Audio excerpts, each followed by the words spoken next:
Hello, ഞാൻ നിങ്ങളുടെ അയാനാണ്. അപ്പോൾ നമ്മുടെ ചാനലിലേക്ക് എൻ്റെ എല്ലാ കൂട്ടുകാർക്കും സ്വാഗതം കേട്ടോ. പിന്നെ നമുക്ക് ഇന്നത്തെ കാര്യത്തിലേക്ക് ഇങ്ങ് പോയാലോ. ചിക്കാഗോ വിമാനത്താവളത്തിലേക്ക് ഇനിയും ഏകദേശം അരമണിക്കൂർ കൊണ്ട് എത്തിച്ചേരുമെന്ന് പൈലറ്റിൻ്റെ അറിയിപ്പ് വിമാനത്തിൻ്റെ ഉള്ളിൽ കേട്ടു. അതിനോടൊപ്പം തന്നെ മറ്റൊരു അറിയിപ്പും വന്നു. ചിക്കാഗോയിൽ കാലാവസ്ഥ അല്പം മോശമാണെന്നും ആകാശം മേഘാവൃതമാണെന്നും ചെറിയ തോതിൽ മഴയുണ്ടാവുമെന്നായിരുന്നു അത്.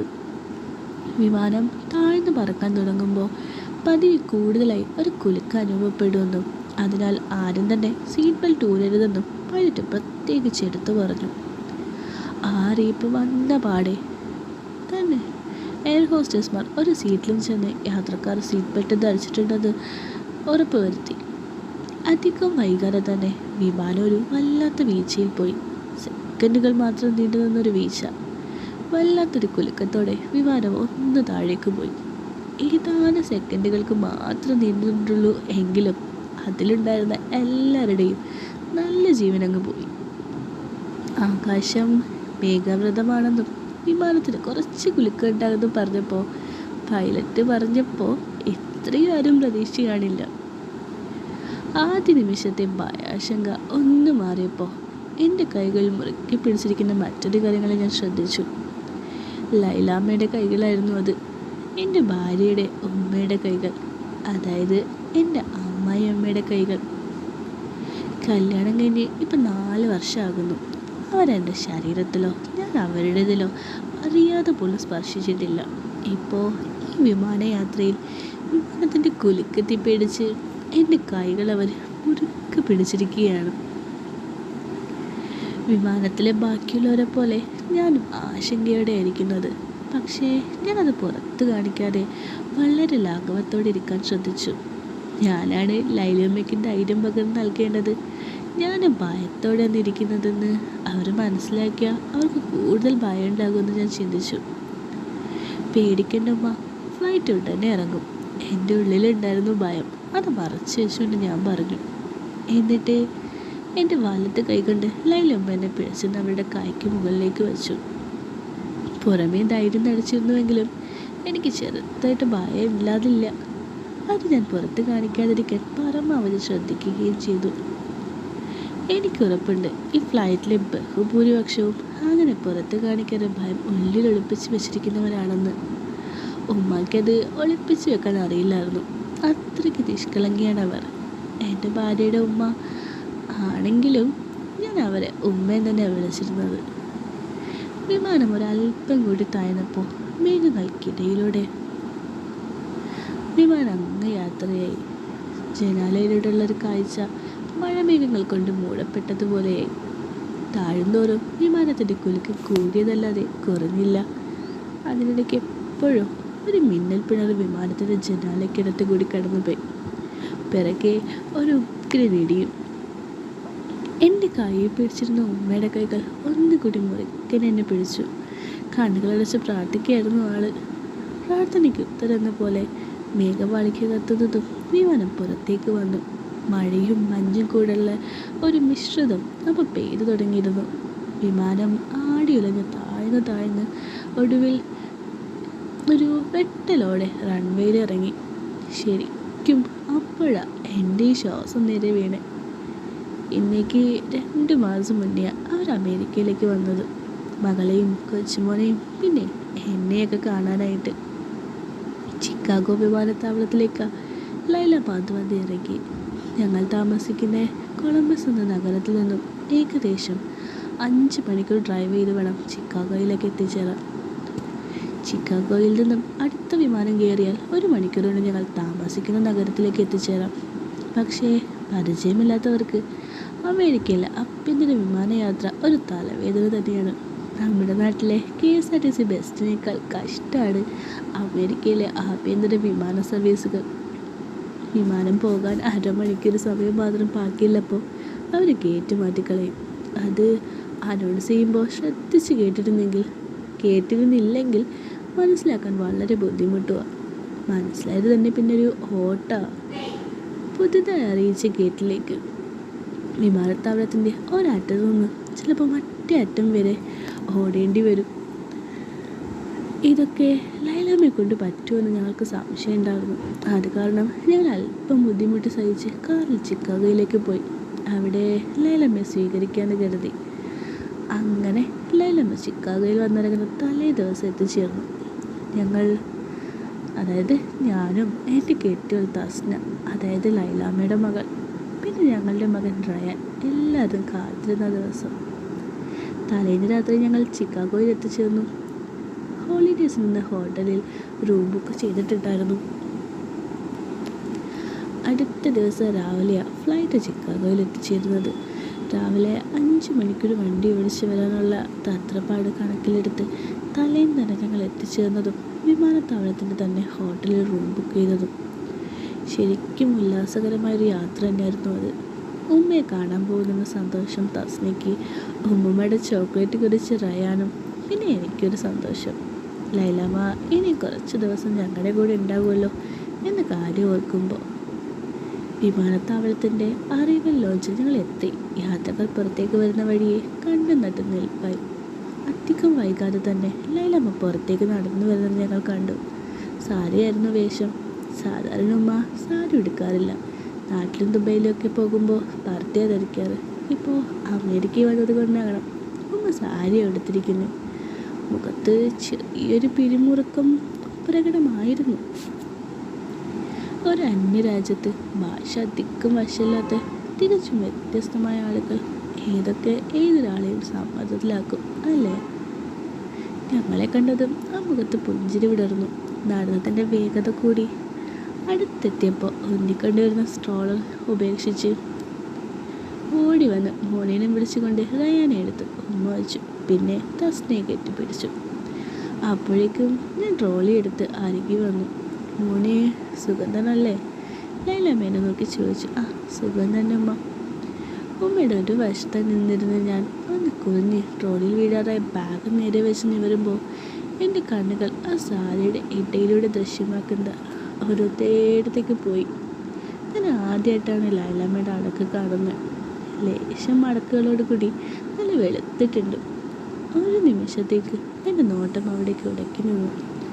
അല്പം മുകളിലായി ഒക്കെ പൊറിഞ്ഞു നിൽക്കുന്ന ആ വശത്തു കൂടിയുള്ള കാഴ്ചയും എന്നെ ഒരു നിമിഷത്തേക്കെങ്കിലും പരിസരബോധം നഷ്ടപ്പെടുത്തി കളഞ്ഞു. നല്ല തണുപ്പ്. കൈകൾ ശരീരത്തോട് ചേർത്ത് പിടിച്ച് ലൈലാമ്മ പറയുന്നത് കേട്ടിട്ടാണ് എനിക്ക് സ്ഥലകാലബോധം തിരികെ ലഭിച്ചേ. ഇതൊന്നും അല്ല ഉമ്മ തണുപ്പ്. തണുപ്പൊക്കെ വരാൻ പോകുന്നേ ഉള്ളൂ, ഞാൻ പറഞ്ഞു. അധികം വൈകാതെ തന്നെ ഞങ്ങൾ അവിടെ നിന്ന് താമസിക്കുന്ന ഹോട്ടലിലേക്ക് പോയി. 14 മണിക്കൂറുള്ള യാത്രയായതിനാൽ ഒന്ന് വിശ്രമിച്ചിട്ട് പോകാമെന്ന് ഞങ്ങൾ കരുതി.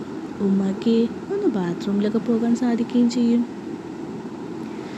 ഭക്ഷണം സാൻഡ്വിച്ച് ആക്കി ഞങ്ങൾ. ഉമ്മയ്ക്ക് അത് ഇഷ്ടവുമാണ്. അധികം വൈകാതെ തന്നെ ഞങ്ങൾ തിരികെ ഞങ്ങളുടെ വീട്ടിലേക്ക് തിരിച്ചു. തിരികെയുള്ള യാത്ര പോയതിനേക്കാൾ സന്തോഷകരമായിരുന്നു. ലൈലാമ്മ ഉള്ളതുകൊണ്ട് തന്നെ. ഫ്രീവേയിൽ കൂടെയുള്ള യാത്രയിൽ കാണാൻ സാധിക്കുന്ന അമേരിക്കൻ കാഴ്ചകളൊക്കെ കണ്ട് ഇടയ്ക്ക് കുറച്ച് നിർത്തി ബർഗറൊക്കെ കഴിച്ച് ഞങ്ങൾ ഒടുവിൽ ഞങ്ങളുടെ വീട്ടിലെത്തിച്ചേർന്നു. അടുത്ത ദിവസം മുതൽ വീട്ടിൽ വേറൊരു വൈബായിരുന്നു. ലൈലാമ്മ ഉള്ളത് കൊണ്ട് തന്നെ വിവിധങ്ങളായ ഭക്ഷണങ്ങൾ, ഇടയ്ക്കിടെ ലൈലാമ്മയെ പുറത്തേക്കുള്ള യാത്ര, അങ്ങനെ എല്ലാം മനോഹരമായ നിമിഷങ്ങളായിരുന്നു. ഇടയ്ക്ക് എപ്പോഴൊക്കെയോ എൻ്റെ നോട്ടം വഴിമാറി സഞ്ചരിച്ചിരുന്നു. സാരി എടുക്കുമ്പോൾ അതൊക്കെ കാണുന്നതും എന്താ പറയുക, എന്തോ എന്നെ വല്ലാതൊരു രീതിക്ക് എത്തിച്ചിരുന്നു.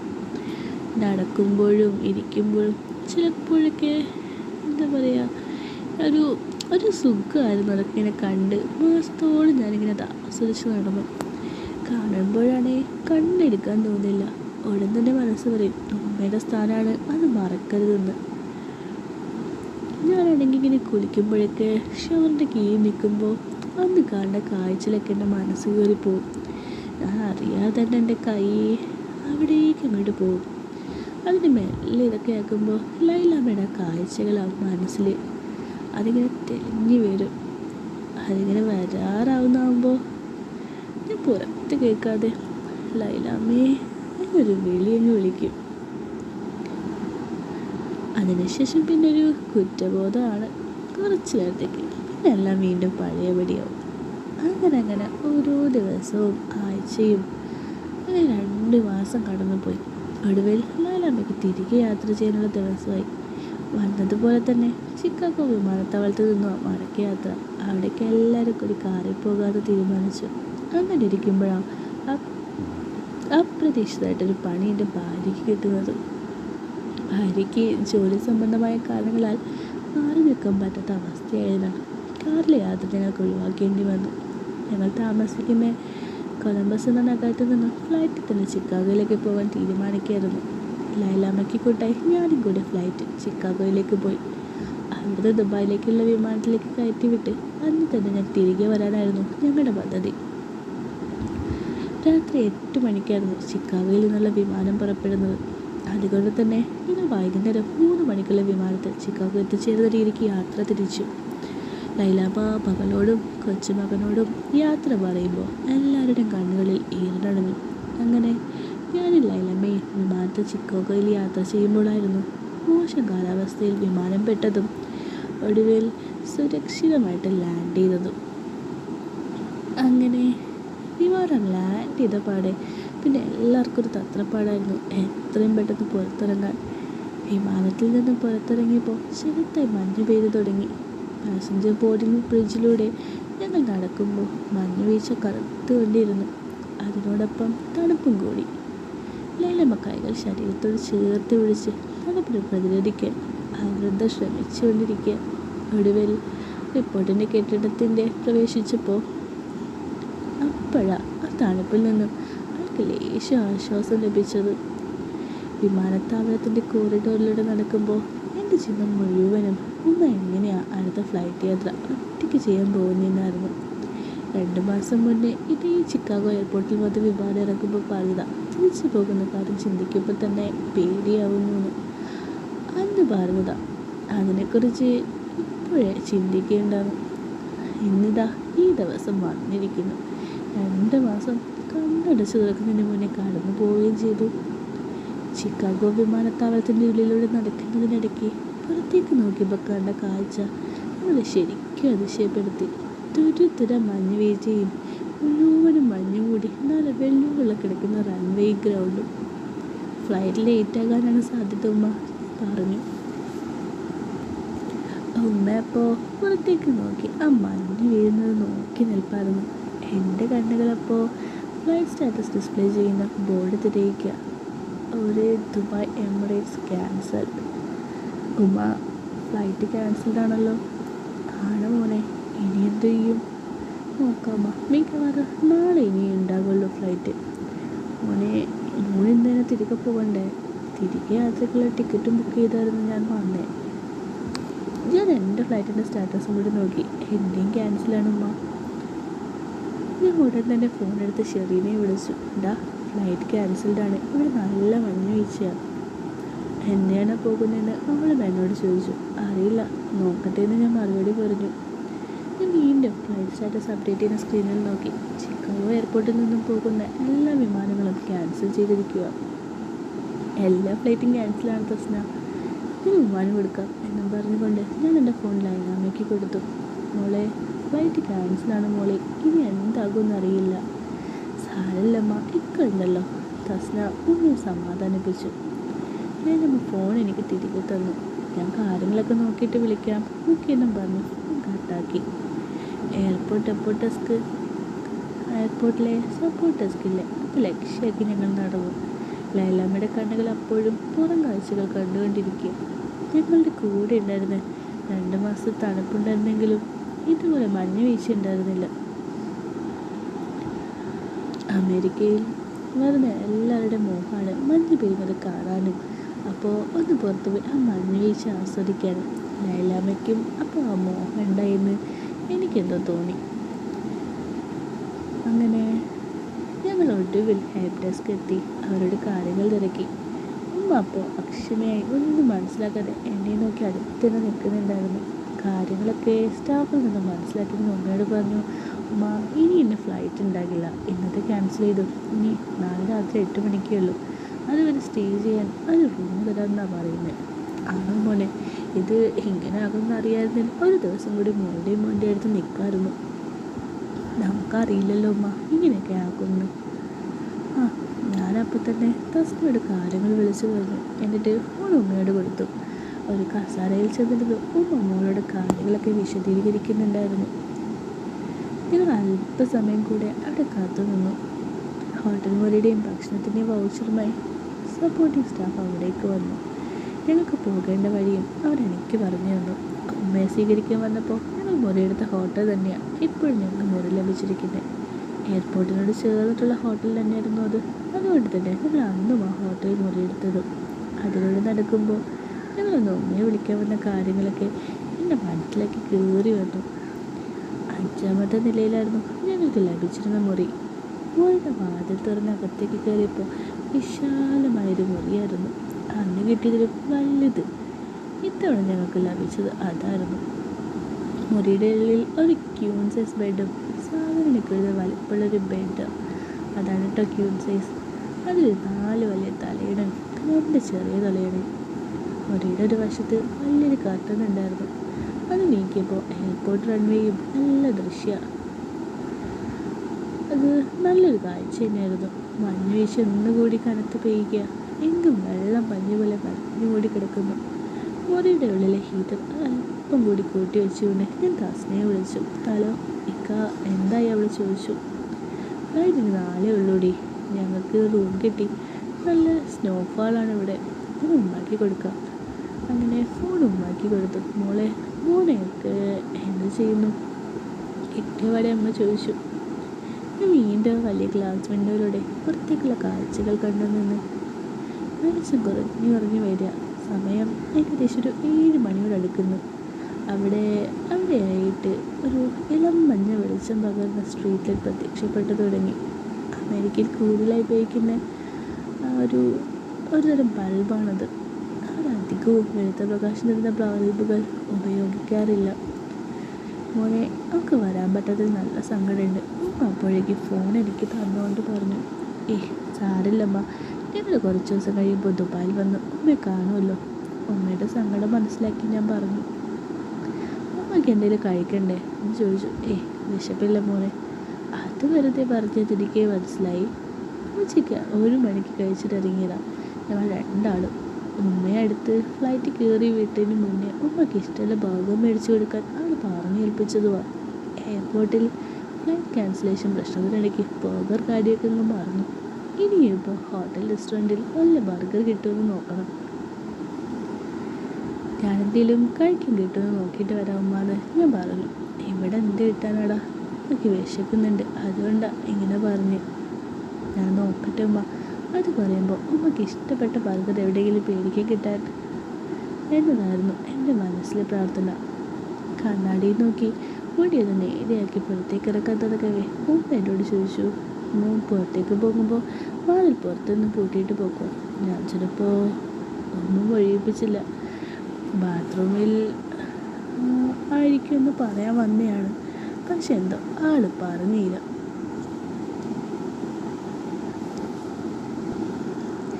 അങ്ങനെ ഞാൻ ഡിജിറ്റൽ കീയൊക്കെ എടുത്ത് വാതിൽ പൂട്ടിയിട്ട് പുറത്തേക്ക് ഇറങ്ങി. താഴത്തെ റെസ്റ്റോറൻറ്റിൽ നിന്നും ഉമ്മയ്ക്ക് ഇഷ്ടമുള്ള ബർഗർ കിട്ടുമെന്ന് നോക്കി. അവിടെ ഇല്ല. പക്ഷേ കിട്ടുന്ന സ്ഥലം അവരെനിക്ക് പറഞ്ഞു തന്നു. അടുത്ത് തന്നെ ഉണ്ട്. ലേശം മഞ്ഞത്ത് കൂടി ഒന്ന് നടക്കണം. എന്നാലും സാരമില്ല, ഞാൻ പുറത്ത് പോയി മേടിക്കാൻ തന്നെ തീരുമാനിച്ചു. മഞ്ഞിലൂടെ മഴയത്ത് നടക്കുന്നത് പോലെയല്ല. അത്രയ്ക്ക് നന്നായില്ല. ദേഹത്തും വസ്ത്രത്തൊക്കെ മഞ്ഞ് തട്ടി കളഞ്ഞാൽ മതി. അധികം വൈകാതെ തന്നെ ഞാൻ ബർഗർ മേടിച്ച് തിരികെ എത്തി. ഉടനെ മുറിയിലേക്ക് കയറാതെ കുറച്ച് നേരം പുറത്ത് നിൽക്കാമെന്ന് ആദ്യം കരുതി. പിന്നെ വിചാരിച്ചു ചൂട് മാറുന്നതിന് മുന്നേ അമ്മയ്ക്ക് ബർഗർ കൊടുക്കാമെന്ന്. മുറിയിലെത്തി ഡിജിറ്റൽ കീ ഉപയോഗിച്ച് വാതിൽ തുറന്ന് അകത്തേക്ക് കയറി. ഉമ്മയെ അവിടെ ഒന്നും കണ്ടില്ല.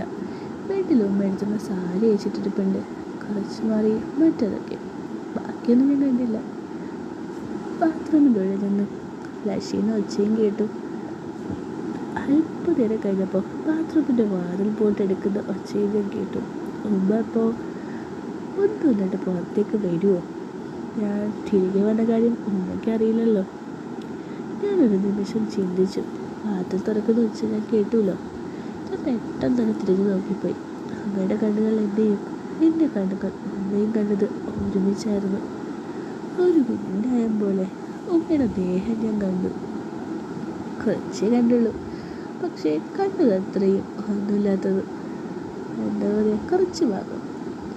ഇതെനിക്ക് നോട്ടം പെട്ടെന്ന് തന്നെ മാറ്റി. ഉമ്മ, ഞാൻ മുറിയുണ്ടേ ഞാൻ വിളിച്ചു പറഞ്ഞു. മോനെ, ഞാൻ ഓർത്തില്ല എത്ര പെട്ടെന്ന് നീ തിരികെ വരുമെന്ന്. ആ, ഉമ്മയ്ക്ക് ഇഷ്ടപ്പെട്ട പോക ഞാൻ മേടിച്ചു.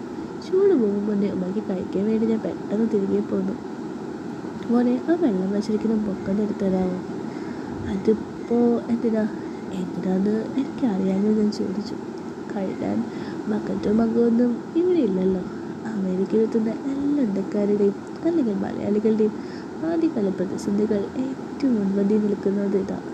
ഒരു ബാത്റൂമിൽ ബക്കറ്റും മഗ് കാണില്ല. ഞാൻ വെള്ളം വെച്ചിരിക്കുന്ന മഗ്ഗെടുത്ത് ബാത്റൂമിലെ വാതിക്കൽ ചെന്ന് വിളിച്ചു. ഉമ്മ, ഇതാ.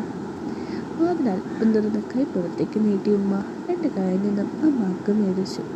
ഒരു നിമിഷം എൻ്റെ കണ്ണുകൾ അടുത്ത ഭിത്തിയിലെ കണ്ണാടിയിലേക്ക് പറഞ്ഞു. വാതിലിൻ്റെ മറുവശത്ത് നിൽക്കുന്ന ഉമ്മയുടെ ആ പിൻഭാഗം മുഴുവനായിട്ട് അപ്പം എനിക്ക് കാണാമായിരുന്നു. അരഞ്ഞാണൊഴുക്കി തന്നെ, അതായത് ജസ്റ്റ് ഒരു അരഞ്ഞാണം മാത്രം വിടർന്ന് നിൽക്കുന്നതൊക്കെ കണ്ട് ഒരു നിമിഷം ഞാൻ കണ്ണെടുക്കാതെ നോക്കി നിന്നുപോയി. മക്കിനായി നീട്ടിയ കൈ അപ്പം എൻ്റെ ശ്രദ്ധയിൽ പറഞ്ഞത്. ഉമ്മ കുളിക്കാൻ പോവുകയാണെങ്കിൽ പിന്നെ മക്ക് എന്തിനാ? കാര്യം കഴിഞ്ഞ് ഷവറിൻ്റെ താഴെ നിന്ന് ഇതാക്കിയ പോരെ. ഞാൻ പറഞ്ഞു, അയ്യേ അത് പറ്റില്ല മോനെ. നാണത്താൽ പൊതിഞ്ഞ ആ വാക്കുകൾ എന്നിലേക്ക് പടർത്തി. ഞാൻ ഉമ്മയുടെ തീറ്റ കയ്യിലേക്ക് പക്ക് വെച്ച് കൊടുത്തു. ഷവറിൻ്റെ ചൂട് വെള്ളം വരുത്താൻ കുറേ നോക്കി, അതും പറ്റിയില്ല. വാതിലടയ്ക്കുന്നതിനിടയ്ക്ക് ഉമ്മ പറഞ്ഞു, ശരിയാക്കി തരാം ഉമ്മ, ഇത് കഴിഞ്ഞ് പറഞ്ഞാൽ മതി. ഞാൻ ആ കുളിമുറിയുടെ വാതിക്കൽ തന്നെ നിന്ന് ഉമ്മ അകത്തുനിന്ന് വിളിക്കുമെന്ന് കാതോർത്തു. ഉമ്മക്ക് ഇഷ്ടപ്പെട്ട പോക ഞാൻ മേടിച്ചിട്ടുണ്ട്. ഞാൻ പുറത്തുനിന്നും അകത്തേക്ക് വിളിച്ചു വന്നു. ആണോ? അകത്തുനിന്നും ഉമ്മയും ചോദിച്ചു. ബാത്റൂമിലുള്ള ഉമ്മയോട് ഇങ്ങനെ സംസാരിക്കുമ്പോൾ എവിടേക്കോ ഒരു രസം. മോനെ, ചൂടുവെള്ളമൊന്ന് വരുത്തരുമോ? ഉമ്മ അകത്തുനിന്നും ചോദിച്ചു. ഉമ്മക്ക് വെള്ളം ഞാൻ വരുത്തരാം. ഞാൻ അല്പം ദ്വയാർത്ഥം ഉപയോഗിച്ചു.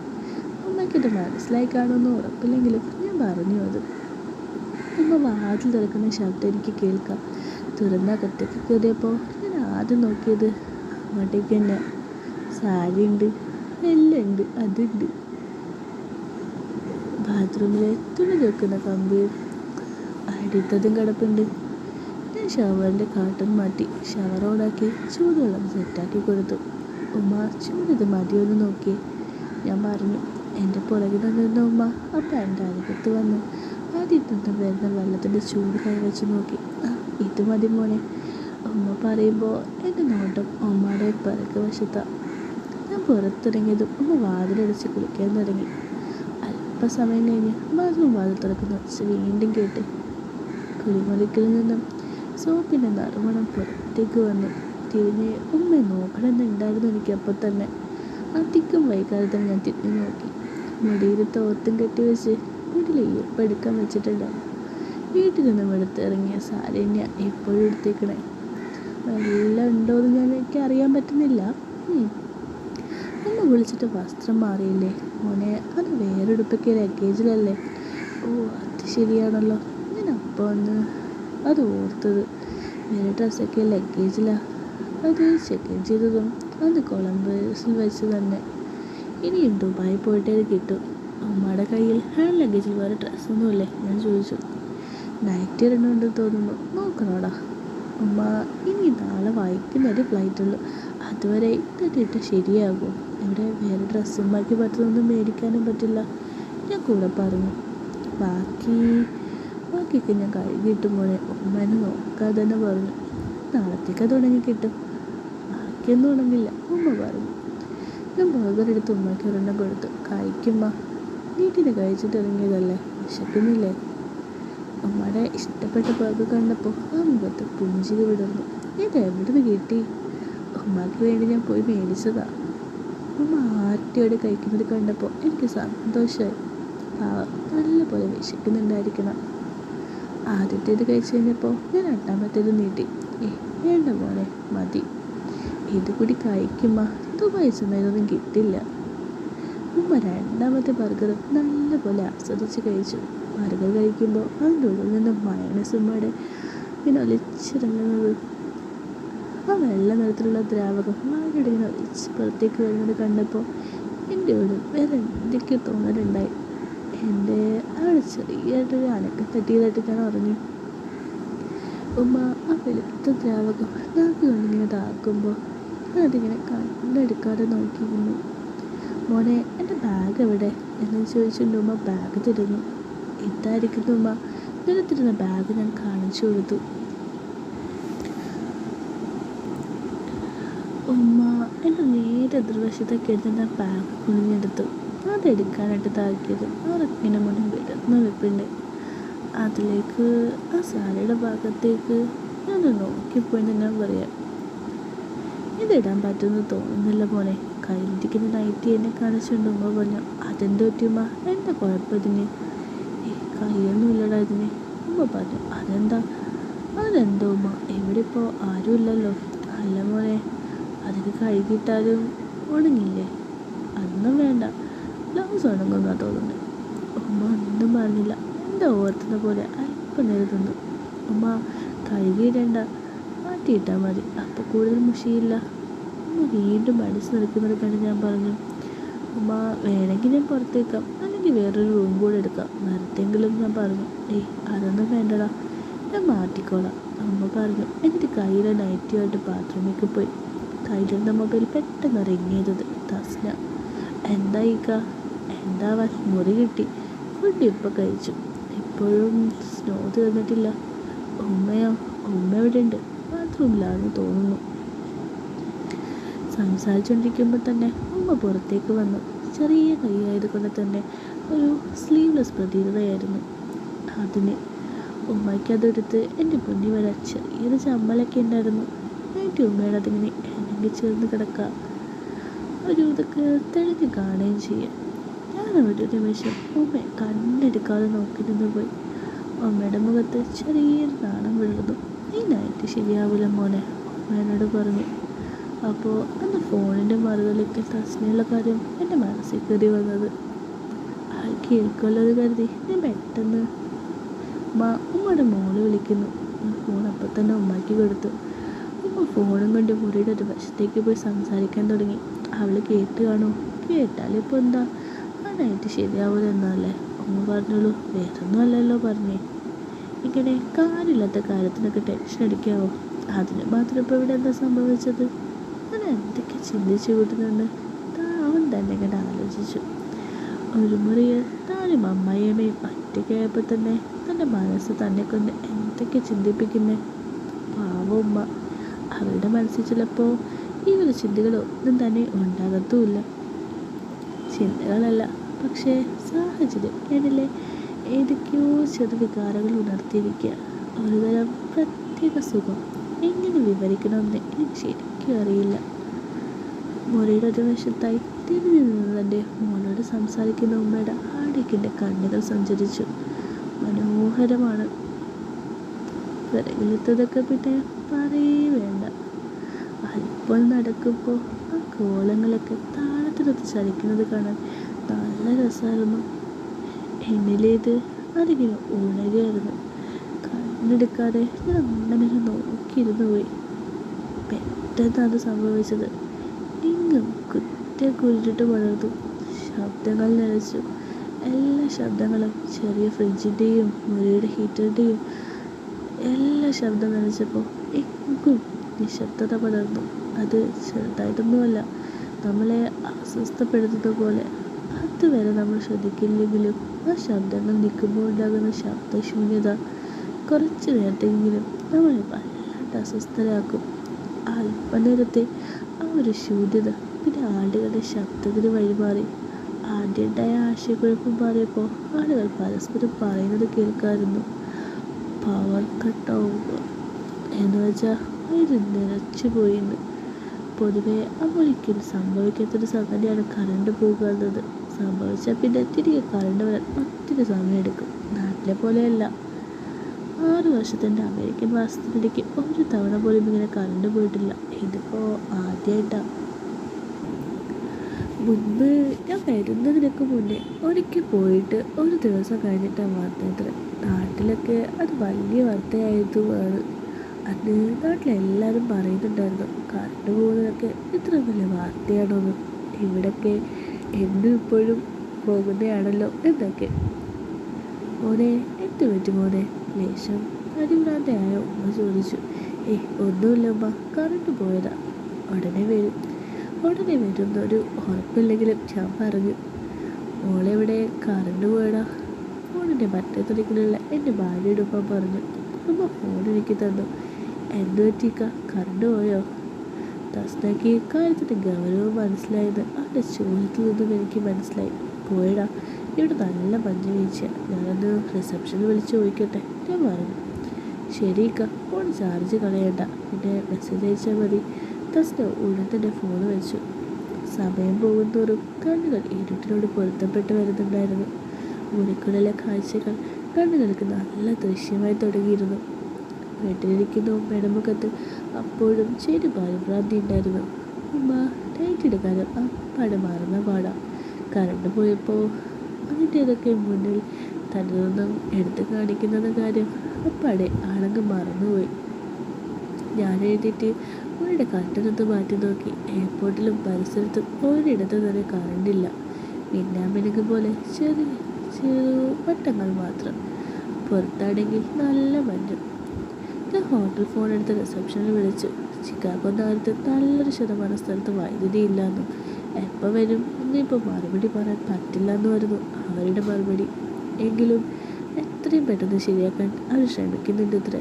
ദയവായി സഹകരിക്കുക എന്നവർ പറഞ്ഞപ്പോൾ വേറെന്ത് പറയാനെന്ന് ഞാനും കരുതി ഫോൺ വെച്ചു. ഹീറ്റ് പ്രവർത്തിക്കാനായപ്പോൾ മുറിയുടെ ഉള്ളിലേക്ക് തണുപ്പ് ചെറുതായിട്ട് അരിച്ചു കയറാൻ തുടങ്ങി. ഉമ്മാക്കാണെങ്കിൽ അധികം തണുപ്പ് പറ്റില്ല.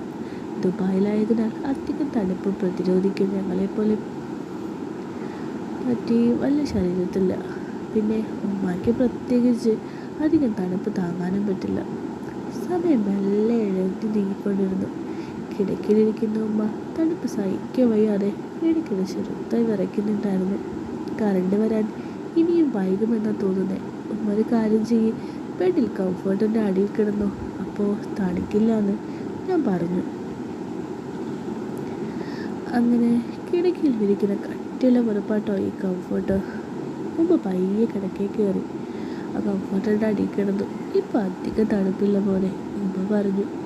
അങ്ങനെ സമയം വീണ്ടും കടന്നുപോയി. കറണ്ട് വന്നില്ല. തണുപ്പാകട്ടെ കൂടി വരുന്നുണ്ട്. പുറത്തിപ്പോഴും നല്ല മഞ്ഞ് വീഴ്ചയാണ്. മൂന്ന് തണുക്കുന്നില്ലേ? ഉമ്മ ചോദിച്ചു. അപ്പോഴാ ഇതുവരെ ഉമ്മ ഉറങ്ങിയിട്ടില്ല എന്നെനിക്ക് മനസ്സിലായത്. ഉമ്മ ഉറങ്ങിയില്ല ഇതുവരെ? ഞാൻ ചോദിച്ചു. ഉറക്കം വരേണ്ടടാ. ഉമ്മ വന്ന് കിടന്നു. ഉമ്മ കിടക്കിലേക്ക് ക്ഷണിച്ചപ്പോൾ എനിക്കുള്ളിലൊരു കുളിര് കോരി. ഇപ്പം വരാൻ പാദം പറഞ്ഞുകൊണ്ട് ഞാൻ വാഷ്റൂമിലേക്ക് പോയി. ഇരുട്ടിൽ മൊബൈൽ വലിച്ചത് ഞാൻ ബാത്റൂമിനുള്ളിലേക്ക് കയറി. തുണിയിടുന്ന കമ്പിയിൽ ഉമ്മ തന്നെ അതൊക്കെ വലിച്ചിട്ടിട്ടുണ്ട്. അലക്കിയിട്ടിരിക്കുക. ടവൽ വെക്കുന്ന സ്റ്റാൻഡിൽ ഉമ്മ പാവാട മാറ്റി വെച്ചിട്ടുണ്ട്. അപ്പോൾ ഉമ്മ കിടക്കുന്നത് വെറും അത് മാത്രം ഇട്ടിട്ടാണ് ഞാനൊന്ന് ഓർത്തുപോയി. ചുമ്മാതല്ല, ഉമ്മ ഇരുന്ന് വിറച്ചത്. ആ തണുപ്പത്തും എൻ്റെ ഇത് അപ്പോഴേക്കും ഒന്ന് സെറ്റായി തുടങ്ങിയിരുന്നു. അല്പം നേരം ഞാൻ അവനെ പുറത്തെടുത്തിട്ട് ഇതാക്കി. അന്ന് മുള്ളി ഒക്കെ ഇതാക്കി പുറത്തേക്ക് ഇറങ്ങി. കിടക്കേക്ക് എത്തിയപ്പോൾ ഉമ്മ അപ്പോഴും എന്തോ ഓർത്തുന്ന പോലെ കിടക്കുക. മടിച്ചു നിൽക്കുന്നിട്ട് നോക്കി ഉമ്മ പറഞ്ഞു, മോനെ വന്ന് കിടക്ക്, ഞാൻ ഇവിടെ ഇരുന്ന് അറിയിക്കോളാം അമ്മ. അസാധ്യമെങ്കിലും ഞാൻ പറഞ്ഞു. വേണ്ട, നീ ഇവിടെ കിടന്നോ, സ്ഥലമുണ്ടല്ലോ എൻ്റെ അടുത്ത്. അതായത് തൻ്റെ അടുത്ത് ചൂണ്ടിക്കാട്ടിക്കൊണ്ട് ഉമ്മ പറഞ്ഞു. ഞാൻ പിന്നെ അധികം ഒന്നും ചിന്തിച്ചില്ല. ബെഡിലേക്ക് കയറി ആ കംഫർട്ടിൻ്റെ അടിയിൽ ഒറ്റ കിടന്നു. സുഖലൊരു ചൂടായിരുന്നു. അതിൻ്റെ ഉള്ളിൽ പുറത്തെ തണുപ്പിൽ നിന്നും ആശ്വാസം പകരുന്ന ഒരു ചെറു ചൂട്. ആ ചെറു ചൂട് പടുത്തുന്നത് എന്നെ തൊട്ടടുത്ത് കിടക്കുന്നു ഉമ്മയുടെ ആടെ നിന്നായിരുന്നു. ചൂട് മാത്രമല്ല, ഉമ്മയുടെ ഗന്ധവും സ്ഥിരമായി ഉപയോഗിക്കുന്ന സോപ്പിൻ്റെ മണമൊക്കെ ചേർന്ന് ഒരു സുഖമുള്ളൊരു വാസനയായിരുന്നു ആ കംഫർട്ടിൻ്റെ ഉള്ളിൽ പടർന്നിരുന്നത്. നല്ല തണുപ്പുണ്ടല്ലേ മോനെ? ആ ഉണ്ട് അമ്മ, പക്ഷേ ഇതിൻ്റെ ഉള്ളിൽ നല്ല സുഖമാണ്. ഓർക്കം വരുന്നില്ല മോനെ? എനിക്കും അതെ അമ്മ. ഒരു നിമിഷത്തേക്ക് ഞങ്ങൾ പരസ്പരം മുഖത്തോട് മുഖം നോക്കി. പിന്നെ ഒന്നും മിണ്ടാതെ കുറച്ച് നേരം അങ്ങനെ ഉണ്ടെങ്കിൽ കിടന്നു. എന്ത് പറയണമെന്നറിയാതെ. മഞ്ഞപ്പോഴും പെയ്തുകൊണ്ടേയിരുന്നു. ഉള്ളിലെ തണുപ്പ് വർദ്ധിച്ചുകൊണ്ടിരുന്നു. തണുപ്പ് വർദ്ധിക്കുന്നതിനനുസരിച്ച് മറ്റൊരു കാര്യം കൂടി സംഭവിച്ചു. വിശാലമായ ക്യൂൻ സൈസ് ബെഡായിരുന്നു മുറിയിലുണ്ടായിരുന്നത്. അതിന് രണ്ടറ്റത്തേക്ക് എഴുതുന്ന ഞങ്ങൾ തണുപ്പ് കൂടുന്നതിനനുസരിച്ച് കുറേശ്ശെ അടുത്തടുത്ത് വരുന്നുണ്ടായിരുന്നു. ഞങ്ങൾക്കിടയിലെ സ്ഥലം നല്ലവണ്ണം കുറഞ്ഞു വരികയായിരുന്നു. എൻ്റെ കയ്യിൽ മൊബൈൽ പെട്ടെന്നൊന്ന് മിന്നി. തസ്നയുടെ മെസ്സേജാ. കാര്യങ്ങളൊക്കെ എന്തായെന്നുള്ള അന്വേഷണം. കിടന്നു, കറണ്ട് വന്നിട്ടില്ല. തിരിച്ച് മെസ്സേജ് അയച്ചു. മോളാണോ? എൻ്റെ അടുത്തെടുത്ത് ഉമ്മ ചോദിച്ചു. അതെ ഉമ്മ. മോളവിടെ ഒറ്റയ്ക്ക് ഇങ്ങനെയാണോ എന്തോ? അത് സാരല്ലമ്മ, സേഫാണ് അവിടെ. പിന്നെ എനിക്ക് ടൂറൊക്കെ ഉള്ളപ്പോൾ തസ്ന ഒറ്റയ്ക്കായിട്ട് നിൽക്കാറ്. ഉമ്മയ്ക്ക് മോളോട് സംസാരിക്കണമെന്നുണ്ട്. എനിക്ക് ഉമ്മയുടെ പാവം കണ്ടപ്പോൾ മനസ്സിലായി. ഞാൻ തസ്നയെ വിളിച്ചു. ആൾ ഫോൺ എടുത്തപ്പോൾ ഞാൻ ഉമ്മയ്ക്ക് കൊടുത്തു. മോളെ എന്തായി അവിടെ? നിങ്ങൾ കിടന്നാ? ഉമ്മ മോളോടായിട്ട് ചോദിച്ചു. ആ കിടന്നു ഉമ്മ. നിങ്ങളാ? കിടന്നടോ. എനിക്ക് ഉറങ്ങാൻ പറ്റുന്നില്ല. എന്തുപറ്റി? ഉറക്കം വരണ്ടേ? ഇക്കയോ? ഒരു നിമിഷം ഒരാകാംക്ഷ. ഉമ്മ എന്ത് പറയുന്നത് കേൾക്കണം കാതോർത്തു. ആ അവരിവിടെ ഉണ്ട്. അത് പറയുമ്പോൾ ഉമ്മയുടെ ശബ്ദത്തിലൊരു പിറയൽ പോലെ. കിടന്നു വെക്കാം അവൾ ചോദിച്ചു.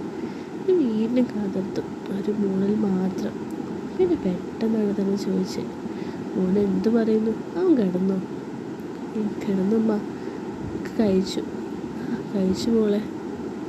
നിങ്ങളെന്താ കിടന്നോ? നാളെ വിളിക്കാമെന്നും പറഞ്ഞു ഉമ്മ പെട്ടെന്ന് തന്നെ ഫോൺ കട്ട് ചെയ്തു. ഞാൻ ഉമ്മയുടെ അടുത്താണ് കിടക്കുന്നത് എന്താ സ്നേഹം ഉമ്മ പറയാത്തത് ഞാൻ പ്രത്യേകം ശ്രദ്ധിച്ചു. എന്തുകൊണ്ടായിരിക്കും ഉമ്മ അത് പറയാതെ ഞാൻ ചിന്തിച്ചു. തസ്നയത് എങ്ങനെ എടുക്കുമെന്ന് കരുതിയിട്ടായിരിക്കുമോ? ഉമ്മയുടെ മനസ്സിൽ അങ്ങനത്തെ ചിന്തകളുണ്ടോ? എൻ്റെ ചിന്തകളൊക്കെ കാട് കയറി തുടങ്ങി. സമയം വീണ്ടും പയ്യെ പയ്യെ മുന്നോട്ട് നീങ്ങി. നിർഭാഗ്യമെന്ന് പറയട്ടെ, രണ്ടുപേർക്കും ഉറക്കം കഴിയില്ല. നിർഭാഗ്യമോ ഭാഗ്യമോ, ഉറക്കം സ്വയം കഴിയാതെ സ്വർഗം ഞങ്ങളിലേക്ക് സമ്മാനിക്കുകയായിരുന്നു. ശരീരം കോച്ചുന്ന തണുപ്പായിരുന്നു. മുറിയിൽ ആകെ അതിങ്ങനെ പടർന്നു നിൽപ്പുണ്ട്. ഏക ചൂടുത്പാദനം ഞങ്ങളുടെ ശരീരത്തിൽ നിന്ന് മാത്രം. ആ കംഫർട്ടിനുള്ളിൽ ആ ചൂട് പിടിച്ചു നിർത്താൻ ഞങ്ങൾ ആക്കുന്ന പോലെ ശ്രമിച്ചു. ഞങ്ങൾക്കിടയിൽ ചെറിയൊരു സ്ഥലത്ത് അപ്പോഴും തണുപ്പ് തളങ്ങിട്ട് നിൽപ്പുണ്ട്. അതൊഴിവാക്കാൻ പരസ്പരം ചേർന്ന് കിടക്കി നിവർത്തിയുള്ളൂവെങ്കിലും ഞങ്ങൾ അങ്ങനെ ചെയ്തില്ല. കംഫർട്ടിൻ്റെ അടിയിൽ ഞങ്ങൾ രണ്ടുപേരും ഇങ്ങനെ കിടക്കുക. ഉറക്കം വരാതെ ഇടയ്ക്കിടയ്ക്ക് തിരിഞ്ഞും മറിഞ്ഞും അങ്ങോട്ട് നീങ്ങിയും ഇങ്ങോട്ട് നീങ്ങിയും. ഓരോ നീക്കത്തിലും ഞങ്ങൾ കുറേശ്ശെയായി അടുത്ത് വരുന്നുണ്ട്. അപ്പോൾ ഞങ്ങൾ അത് അറിഞ്ഞിട്ടുണ്ടായിരുന്നില്ല. പക്ഷേ ഒരു കാര്യത്തിൽ മാത്രം ഞങ്ങൾ ശ്രദ്ധിച്ചു, പരസ്പരം മുഖാമുഖം വരാതിരിക്കാൻ. സമയം വീണ്ടും മുന്നോട്ട് പോയി. അനിവാര്യമായിരുന്നത് സംഭവിച്ചു. കുറേശ്ശെ ഞങ്ങൾ അടുത്തുപോയി. കാന്തം ഇരുമ്പിനുടന്ന പോലെ. ആ ഒരു നിമിഷത്തിൽ ഞങ്ങളുടെ ഇതിൽ തമ്മിൽ ചേർന്ന് ഒരു വായുവിലൂടെ മാത്രം ചൂട് പകർന്നിരുന്ന് ഇത് നേരിട്ട് പരസ്പരം കൈമാറുമ്പോൾ ആരംഭിച്ചൊരു നിമിഷമായിരുന്നു അത്. കുറച്ച് നേരത്തേക്ക് തൊട്ടില്ല എന്ന രീതിയിൽ ഞങ്ങൾ കിടന്നു. പിന്നെ അല്പം ഒന്ന് ചേർന്നു. ഉമ്മയുടെ ദേഹത്തത് ഞാനും എൻ്റേത് ഉമ്മയും തകർന്ന് കിടന്ന് കുറച്ച് നിമിഷങ്ങളായിരുന്നു അത്. ആദ്യത്തെ ആ ഒരു ജ്വാലത മാറിയപ്പോൾ ഞങ്ങൾ ഒന്നും കൂടി ചേർന്ന് കിടന്നു. ഞങ്ങൾക്കിടയിലെ ആ അവസാന ശീതളത്തെയും മാറ്റിക്കൊണ്ട് ഞങ്ങൾ ചേർന്നമർന്നതായി. പരസ്പരം തിരിഞ്ഞായിരുന്നു ഞങ്ങൾ അപ്പോഴും ഇതാക്കിയത്. ഞങ്ങളുടെ പുറകുവശം അപ്പോൾ ചേർന്നിട്ടുണ്ട്. ഉമ്മയുടെ ഏറ്റുവാങ്ങി തുടങ്ങിയ നിമിഷം മുതൽ എൻ്റേതൊന്ന് ഉണരാൻ തുടങ്ങി. ഒന്ന് തിരിഞ്ഞു കിടക്കാൻ എൻ്റെ മനസ്സ് പറയുന്നുണ്ടായിരുന്നു. തിരിഞ്ഞു കിടന്നാൽ ഉറപ്പായും സംഭവിക്കാൻ പോകുന്നത് എൻ്റേത് അവിടെ തട്ടും. അവനത് അത്യം ആഗ്രഹിക്കുന്നുണ്ടെന്ന് ശരിയാ. പക്ഷേ ഉമ്മ അതെങ്ങനെ എടുക്കുമെന്ന ചിന്ത എന്നെ അതിൽ നിന്നും പിന്തിരിപ്പിക്കുക. ഉമ്മ ഇടയ്ക്കിടയ്ക്ക് ചെറുതായിട്ട് അനങ്ങുന്നുണ്ട്. ഒന്ന് തിരിഞ്ഞിരുന്നെങ്കിലൊന്ന് ഞാൻ വല്ലാണ്ട് ആഗ്രഹിച്ചു. ഒരു പക്ഷേ ഉമ്മയുടെ മനസ്സിലും ചിന്ത ഉമ്മ തിരിഞ്ഞു കിടന്നാൽ ഞാൻ എന്ത് കരുതുന്നതായിരിക്കും.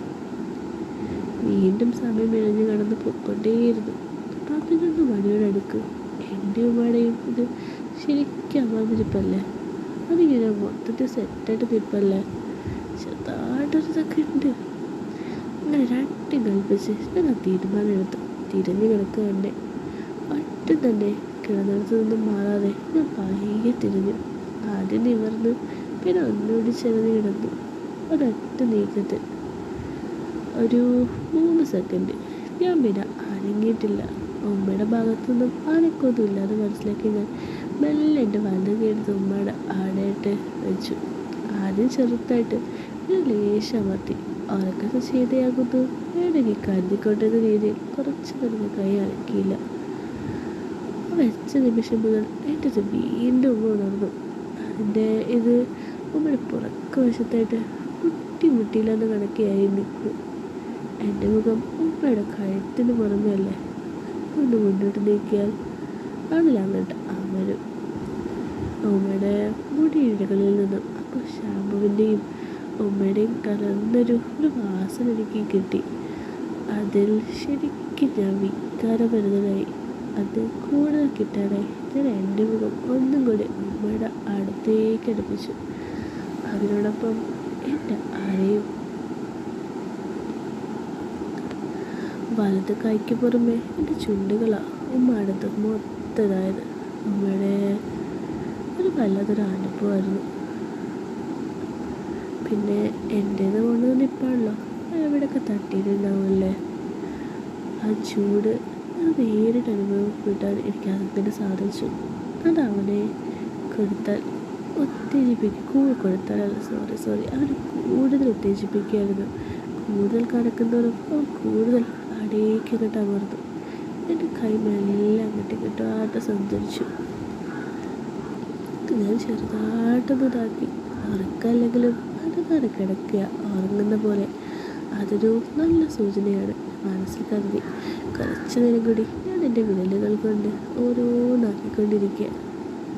എന്നാലും ഞാൻ കൈയധികം താഴോട്ടൊന്നും കൊണ്ടുപോയില്ല. വീണ്ടും എൻ്റെ കൈ ഉമ്മയുടെ ഓരോരുത്തരത്തേക്കായി. ചെറുതായിട്ട് ഉമ്മയുടെ അടങ്ങി. ഞാൻ അല്പനേരം അനക്കാതെ അവിടെ തന്നെ അങ്ങ് വെച്ചു. പിന്നെ മെല്ലെ മുകളിലേക്ക് കയറി. അത് എങ്ങോട്ടായിരിക്കുമല്ലേ, അതൊക്കെ ഒരു വികാരം തന്നെയായിരുന്നു. അത് എന്തോ തണുപ്പ് കാരണമാണോ മറ്റത് കാരണമാണെന്നറിയാം. ഉമ്മ മിണ്ടാതിരിക്കുന്നത് എനിക്ക് നല്ലൊരു സൂചനയായിട്ട് ഞാൻ കരുതി. ഞാൻ കൈ ലേശം ഇതാക്കി. അളവൊന്നും ഞാൻ പറയില്ല, എന്നാലും നല്ല വീതിക്കുണ്ട്. മുകളിൽ എന്താ പറയുക, പിന്നെ ചെറുങ്ങനെയുള്ള പരിപാടികളായിരുന്നു. അങ്ങനെ ചെറുങ്ങനെ നല്ലൊരു പരിപാടിയുടെ തുടക്കമായിരുന്നത്. ഉമ്മ എതിർക്കുന്നില്ലാന്നും കൂടെ കണ്ടപ്പോൾ എനിക്ക് പിന്നെ സന്തോഷമായി. അങ്ങനെ അവസാന ഘട്ടം എത്താറായപ്പോൾ എനിക്ക് ഉള്ളിലേക്ക് വെക്കണമെന്ന് അവൻ പറഞ്ഞു. അത് വേണ്ടാന്ന് ഉമ്മച്ചി. അതെന്താ ഉമ്മ? ഞാൻ നിൻ്റെ ഉമ്മയെ പോലെ അല്ലേടാ. ഉമ്മയ്ക്ക് ആഗ്രഹമില്ലേ? ഉമ്മ അതിന് മറുപടി ഒന്നും പറഞ്ഞില്ല. ഉമ്മയ്ക്ക് ആഗ്രഹമുണ്ട്, പക്ഷേ തുറന്ന് സമ്മതിക്കാൻ മടിയാണെന്ന് ഞാൻ മനസ്സിലാക്കി. ഇത്രയൊക്കെ ആയിട്ടും ലൈലാമ്മയ്ക്ക് ഇപ്പോഴും ആ ഒരു സംഗതിക്ക് എന്തൊരു ചമ്മലുണ്ടെന്ന് എനിക്ക് മനസ്സിലായി. അത് വേണമെന്ന് തുറന്ന് സമ്മതിക്കാൻ ഞാൻ മെല്ലെ എൻ്റെ ഇതിങ്ങനെ ലൈലാമ്മയുടേതിലേക്ക് ആക്കി. അങ്ങനെ നല്ലൊരു പരിപാടി നടക്കാം കേട്ടോ. ആ പരിപാടി ഒന്ന് കണ്ടും പോയിട്ട് നിങ്ങളൊന്ന് ആലോചിച്ച് നോക്കി. അങ്ങനെ അമ്മയും മരുമോനും ഒരു ശരീരവും ഒരു മനസ്സുമായിട്ട് മാറി. അങ്ങനെ നല്ലൊരു പരിപാടിക്ക് ശേഷം ക്ഷീണിച്ച് ആ ചൂടും പിടിച്ച് ഒരക്കരങ്ങ് കിടന്നു. സമയം വീണ്ടും കടന്നുപോയി. ക്ലോക്കിൽ സമയം 2 കാണിക്കുന്നുണ്ട്.